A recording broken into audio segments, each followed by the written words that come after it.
bilangan kompleks. Ya, di sini akan terdiri dari materi dan contoh soal tentang bilangan kompleks.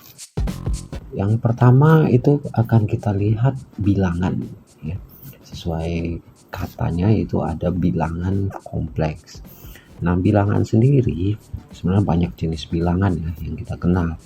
Ada bilangan cacah, ada bilangan bulat, ada bilangan ganjil dan lain-lain.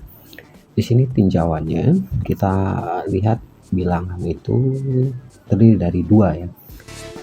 Ada bilangan real. Nah, bilangan real ini adalah sistem bilangan yang dapat ditulis dalam bentuk desimal.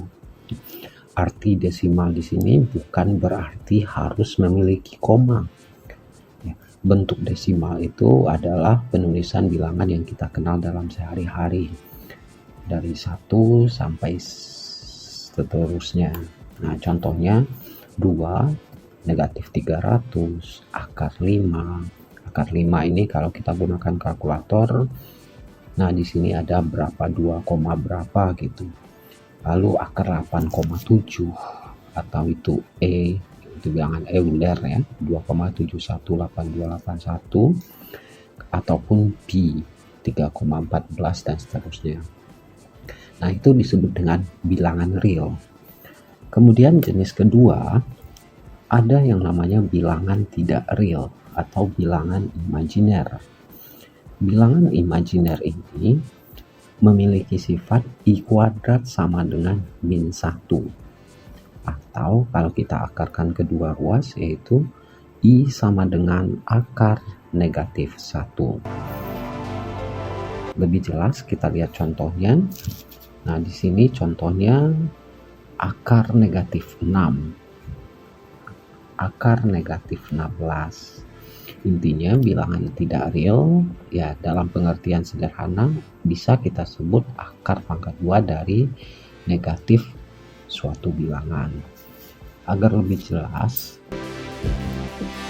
bilangan imajiner ini tadi contohnya ada negatif 6, negatif 16. Nah, kita lihat yang pertama negatif 6. Negatif 6 itu sama dengan 6 kali negatif 1. Ini tanda akarnya tetap sama dengan akar 6. Nah, di sini kita ketemu akar negatif 1. Sehingga akar negatif 1 itu kita jadikan I. Kita lihat di contoh kedua, akar negatif 16. Nah, di sini negatif 16 itu adalah 16 kali negatif 1.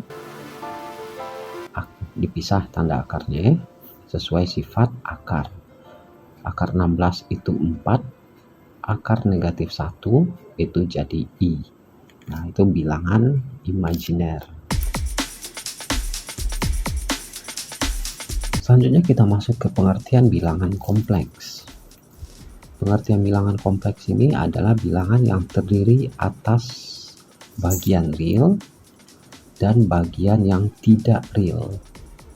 Nah, bagian yang tidak real dinyatakan sebagai bagian imajiner. Intinya, bilangan kompleks ini terdiri dari bilangan real dan bilangan imajiner. Seperti biasa, lebih mudah kita lihat dengan contoh. Contohnya 5 dikurang akar negatif 4. Nah, di sini 5 itu sebagai bilangan real.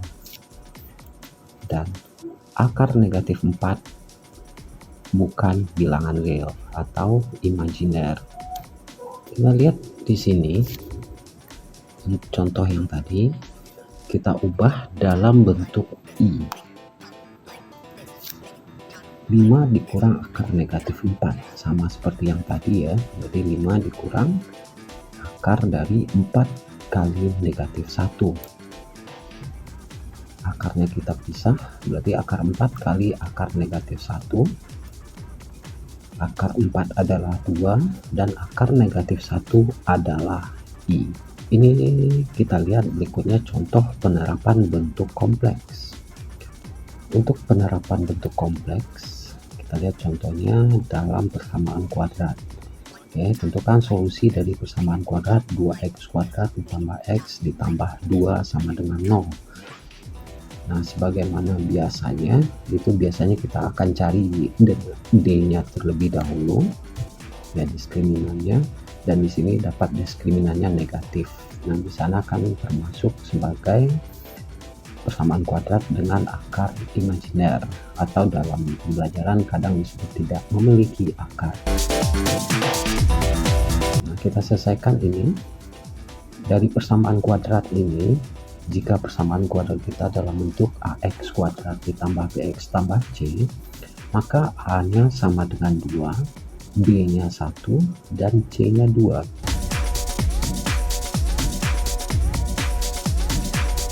Kemudian kita gunakan rumus untuk menentukan akar dari persamaan kuadrat atau solusi persamaan kuadrat. Min b plus min akar b kuadrat kurang 4ac per 2a. Kita substitusikan nilainya, bisa dilihat di sini. Oke.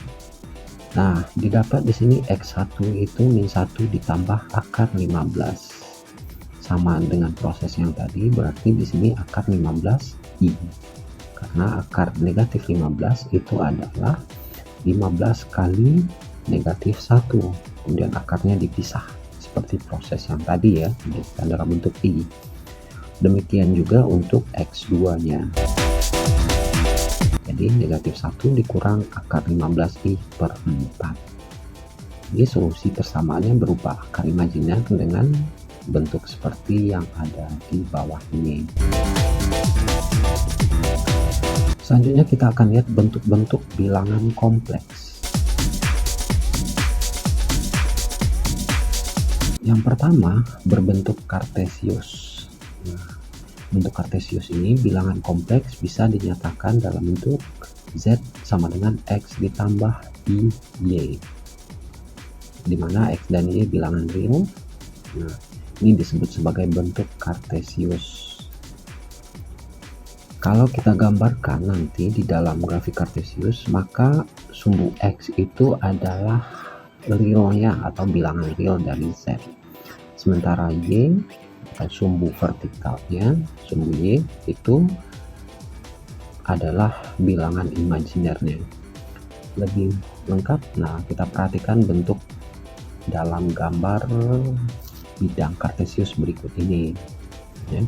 Ini sumbu x berupa bilangan real dan sumbu y berupa bilangan imajinernya. Nah, sebagai contoh, misalkan z1, z2, z3 ini, ya. Ini ada 3 soal. Nah, kita gambarkan dalam bentuk kartesius, maka akan berbentuk seperti ini. Untuk yang a atau z1 itu 3 dikurang 2i. Nah, perhatikan sumbu y ini adalah imajinernya. Di sini saya buat kelipatan i, 2i, 3i, dan seterusnya. Dan untuk sumbu x itu 1, 2, dan 3. Nah, untuk z1 3 dikurang 2i, berarti x-nya 3 dalam bentuk ini, ya.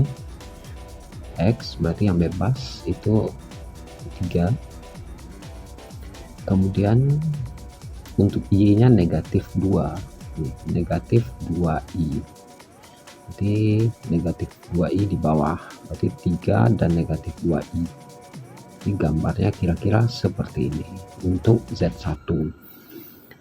Untuk yang z2, x-nya 1, y-nya juga 1, karena koefisien i di sini adalah 1.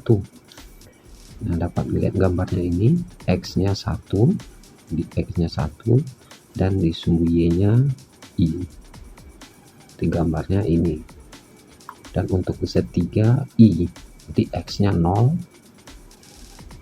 dan y-nya i. Jadi gambarnya seperti yang warna hijau. Nah, itu untuk bentuk kartesius dalam bilangan kompleks. Oke, dalam bentuk umumnya z sama dengan x tambah y. Selain itu, dalam bentuk penulisannya juga ada yang menulis dalam bentuk x, y saja jika kita sudah berbicara dalam konteks bilangan kompleks. Jadi cukup ditulis X, Y. Sudah mewakili X ditambah Y.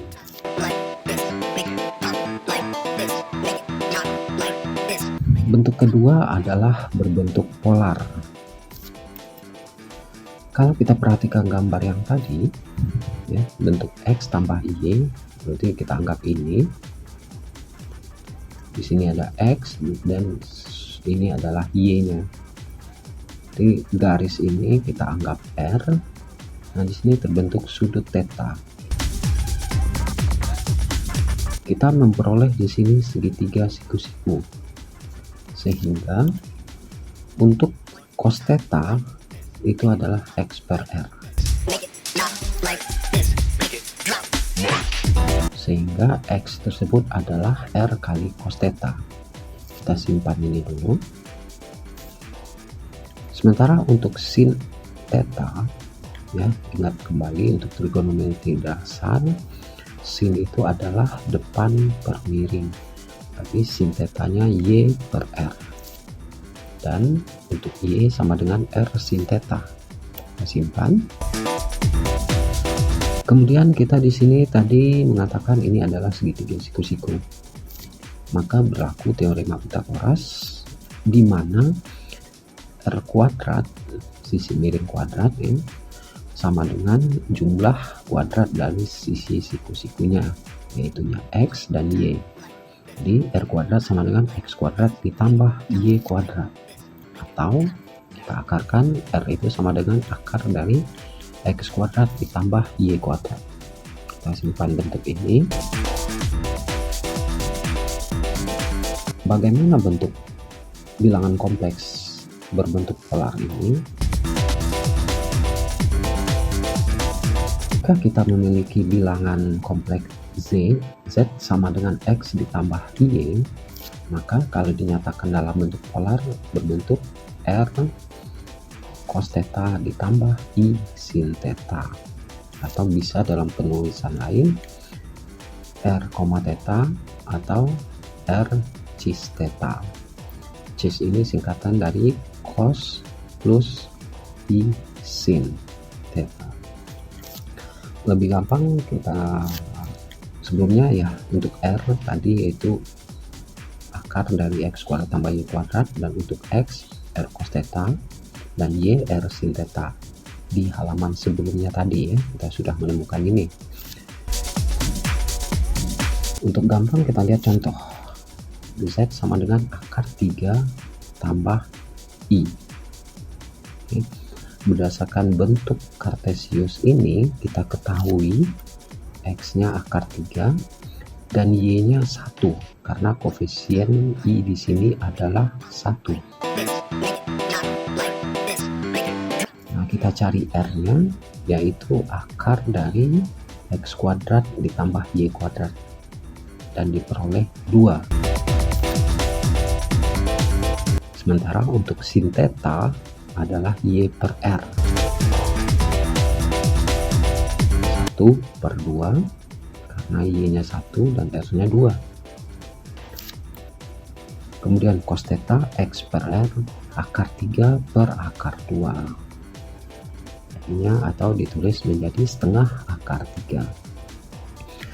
Dari trigonometri ini, sin yang setengah atau cos yang setengah akar 3 itu adalah, ya, untuk theta ini nilai dari sin atau cos 30.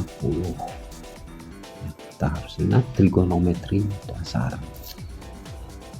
Nah, kita sudah menemukan R dan sudah menemukan theta, sehingga kita bisa konversi ke bentuk polarnya. Z sama dengan R cos theta ditambah I sin theta.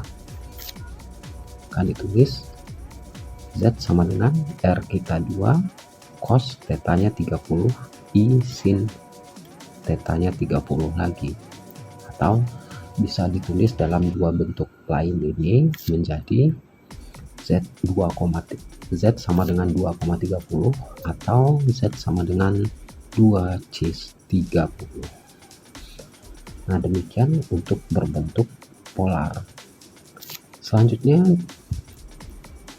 berbentuk eksponen. Secara teorinya, bentuk eksponen itu bisa diambil jika kita memiliki bentuk polar.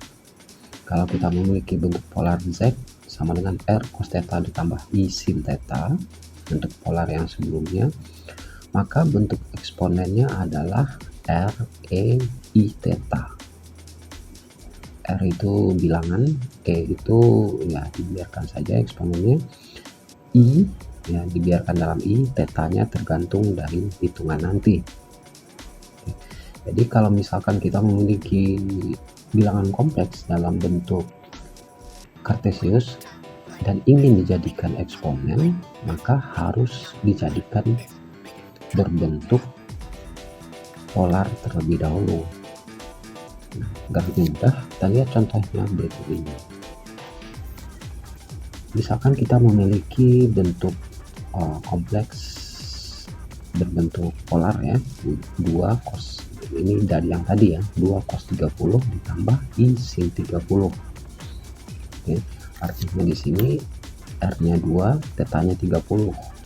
Maka kita bisa tulis bentuk eksponennya menjadi Z sama dengan R kita 2, E-nya dibiarkan, I ya, ini I, tetanya 30 derajat. Nah, itulah bilangan kompleks dalam bentuk eksponen. Nah, demikian untuk bagian pertama mengenai bilangan kompleks, dan untuk bagian kedua di video berikutnya kita akan bahas mengenai operasi hitung pada bilangan kompleks. Dan untuk link video berikutnya ada di deskripsi video ini.